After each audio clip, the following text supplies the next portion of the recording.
Déterminé à éliminer la pauvreté et promouvoir l'autoprise en charge en RDC, c'est dans cette optique que l'ONG Action pour le développement intégral et durable en RDC, ADID RDC, est allé communier avec le veuve de militaires résidant au Conseil-État pour leur apporter un sourire.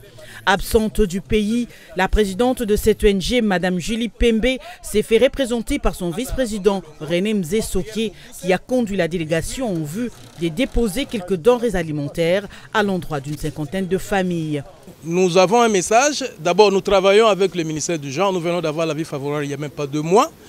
Et nous demandons aux structures internationales, surtout elles qui avaient décrété les ODD horizon 2030. Parce qu'ils se sont dit aux États-Unis qu'il faudra qu'en 2030, 17 points soient atteints. Alors, ce n'est pas une déclaration comme ça, il faudra que ça soit concrétisé. Ça signifie que, comme cette guerre-là, ces combats-là concernent aussi bien l'État et la société civile, et également, d'ailleurs, les 17e objectifs, c'est le partenariat. Nous leur demandons qu'ils puissent être regardants, qu'ils puissent cibler les structures qui peuvent aider à l'accomplissement de cette tâche-là. Parce qu'au cas où, en 2030, on vivait la même réalité, ça signifie que et les États, et la société civile, et les structures internationales ou organismes internationaux, tous avons échoué. L'occasion faisant les larrons, René Mzesoké a rappelé l'importance de leur descente chez ces veuves militaires. Nous sommes pour le mieux-être et nous focalisons nos actions sur les 17 objectifs des Nations Unies pour l'horizon 2030. Alors nous sommes venus ici dans le cadre d'environ 3 ou 4 objectifs. D'abord le deuxième objectif, deuxième ODD,